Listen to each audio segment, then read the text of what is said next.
you still getting feedback? Nope. I can still kind of hear when you guys talk to each other, but I'm not hearing myself anymore, so that's fine. Okay. Yeah, those voices in your head can be annoying.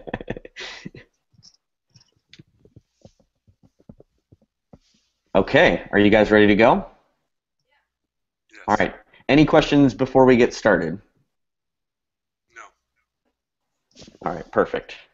So, well, just one thing I want to point out, if you guys haven't already set up an account, we do have a chat channel on Slack.com.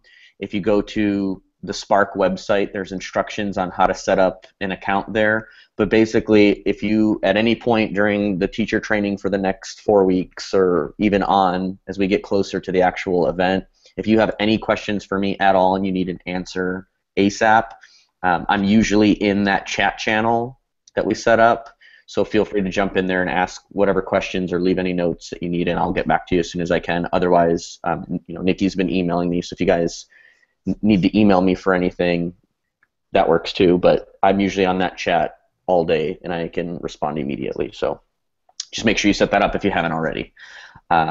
Okay, so first things first, if you log in to Scratch, if you've set up your account and everything, this is essentially the first screen that you should see right when you create a new account and launch the Create button or the editor in Scratch.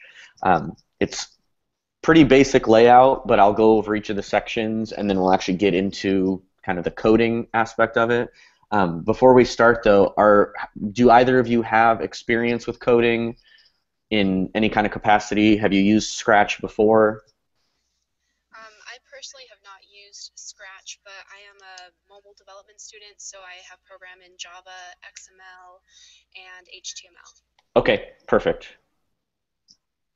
How about you, Mike? What about you, Mike? He just left. Is that a good laugh or a bad laugh? No, I'll be leading most of the instructional pieces Okay. of that for Mike. Okay, perfect. So since you're kind of already familiar with it, I'll still probably just, just for the sake of clarity, I might cover stuff that you already know how to do or concepts that you're already familiar with. Just let me know and I can skip over them if need be. But basically, the Scratch window is set up into three primary sections that we'll use on and off in different ways. The first one is this section on the left-hand side. Can you guys see my screen okay? Yeah. Okay, the first one is on the left-hand side here. In the middle, this is called the stage, and in the middle of the stage you'll see a little character named Scratch the Cat. He's kind of the Scratch mascot, and you'll see him all throughout the program. But basically this stage is where our kind of final program, or our final game in this case, will live. It's where all the actual interactivity happens, where the program actually runs, and where everything really happens. So this is kind of the focus of the Scratch window. Below that, in the same section, we still consider this part of the stage, but it's a slightly different section, is this part at the bottom. This part is a listing, as you can see, of what are called sprites and backdrops. Sprites are essentially anything that you can interact with in Scratch, whether it be characters in your game or your story, items that the person can pick up or use, things that they can click on. Basically anything that has any kind of interaction is a sprite. Okay, and then backdrops are kind of the backgrounds of the game. It's what the stage looks like, what the level looks like, and we can change those as different things happen, but essentially it's just kind of the cosmetic, what the game looks like. So far, so good? Yep. Okay, the next section is our tabs here, and the main tab is probably the one we're going to use the most. It's called the Scripts tab. The scripts are set up into different categories of blocks, and these blocks are basically the instructions that you give Scratch to do whatever it is you want the program to do, or whatever you want your game to do. For the most part, we're going to use these top four blocks. They're kind of the very basics of what you can do with Scratch. And then later on, at the end of today's session, we'll use one of the blocks from the sensing section, but we're going to focus on these top four. There's also a tab for costumes, which is just a fancy way of saying what our sprite looks like. And then there's a sounds tab as well, which we're not going to touch it all today, but we'll get into tomorrow next week and then the following weeks. Okay? Gotcha.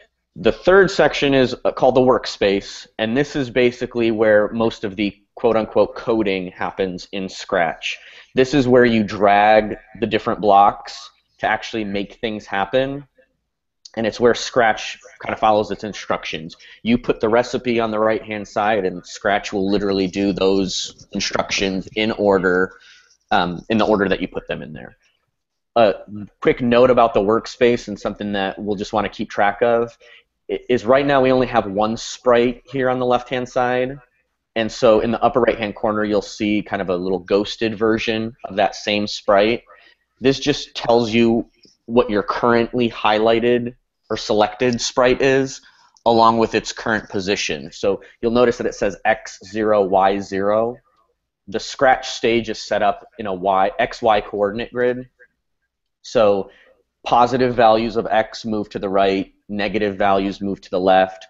Y values, you can kind of see down at the bottom here too as I move the mouse. Y values go up as you move up, and they go negative as you move down. So as you start to position things on the stage, it's kind of important to know that stuff. But it's always listed. Your character's current position will always be listed here on their workspace. So far, so good? Yep. Okay. So the first thing we're going to do is we're going to start just with the very basics. I'm going to grab one of these move blocks under the motion section, and I'm going to drag it into my workspace. And what will happen is it doesn't really do much until either I double-click on it. So if I double-click on that block, you'll notice Scratch the Cat kind of moves over, and if you look at the X position, he moves 10 pixels or 10 steps to the right every time I double-click on it. If I change that to a negative number, he moves to the left.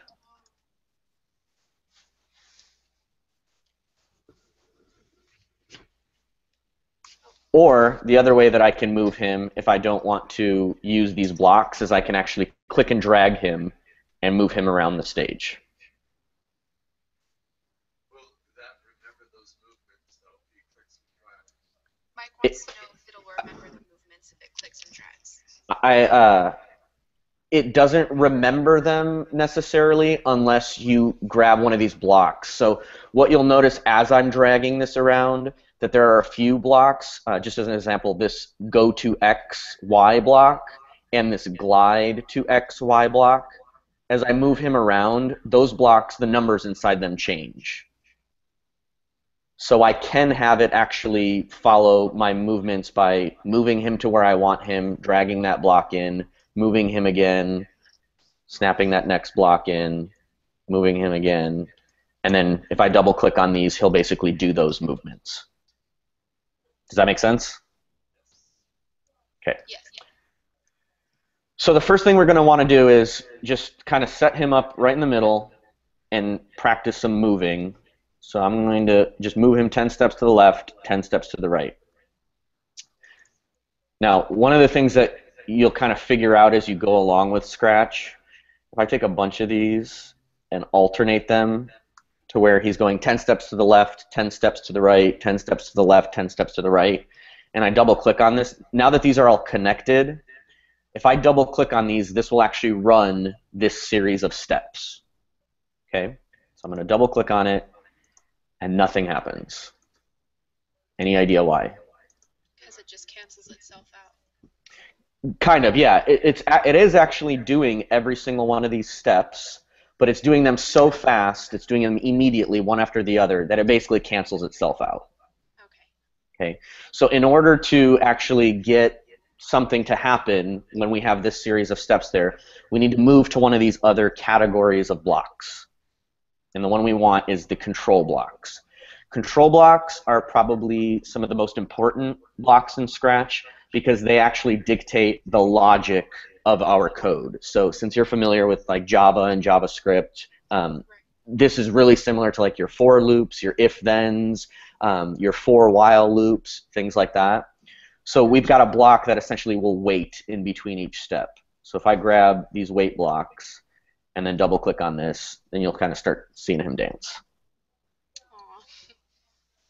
Just back and forth, super simple, nothing crazy. Make sense so far? Yep. Okay, so another thing that you might want to happen is obviously when we're forcing him to do these steps by double clicking on them, your program or your game is obviously not going to be very friendly or very usable if people have to click each of these individual blocks. We can have different types of movements. I'm just going to make a little chain here again. Obviously in our game we might want him to do this versus this, but it's kind of silly to make our users or whoever is using the game click on these every single time they want those to happen. So Scratch has some special blocks that allow you to dictate when certain things happen, and those are called events. So if we go into the events section, I can set it up so this first block, for example, says when green flag clicked. And if you look at our stage, you'll notice there's a green flag in the corner and then a red stop sign. This basically is kind of the same as saying when our program launches. The green flag launches this program and starts it. So now if I grab that block and add it to the top here, this isn't going to do anything until I click that green flag. Okay. Notice how when I click the green flag, it highlights the block that's currently moving.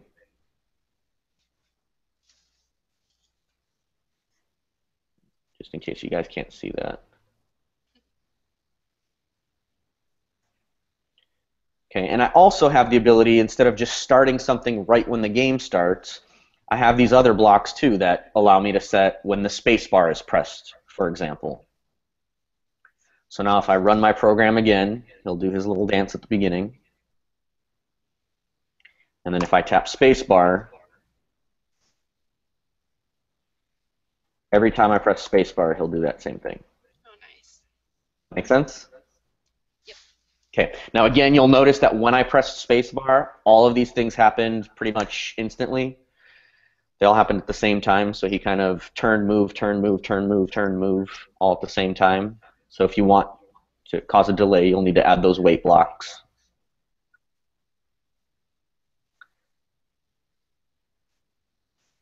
Another thing that you might notice too is in the motion section, especially when we were rotating Scratch the Cat, these move steps blocks move him in whatever direction he's facing. But we also have blocks down here near the bottom that allow you to actually move him just by XY coordinates. So if I rotate him, the move steps blocks will kind of move him forward in whatever direction he's facing. So you'll notice he kind of goes at an angle. Whereas these blocks just move him along the X and Y coordinates. So it might not be useful for this particular project, but depending on the type of game you want, if you wanted to do like an asteroids type game where there's a spaceship that you can rotate around, it's good to know that these blocks will move it forward, whatever direction that may be, and these just move exactly left, right, up, and down. Make sense? Yep. All right, any questions so far? I think we're good so far. Okay. So, in order to kind of start a game, the first thing we're going to do is set up our level, and then we'll set up Scratch the Cat and what he's going to do, and then we'll set up the actual game portion. We'll set up something for him to do. So I'm going to start by clicking on the stage here on the left-hand side, and as I said before, the stage is just kind of the level of the game. And we can make our stage look like pretty much anything, but we have some options. If we look below where the stage is, the first option allows us to choose a backdrop from library. Scratch has a kind of pre-set up library of characters and backdrops and animations and items and things like that that we can choose from. We also have the ability, there's a paintbrush here that allows us to actually paint a backdrop. So I can just kind of scribble in my workspace, and then that immediately updates.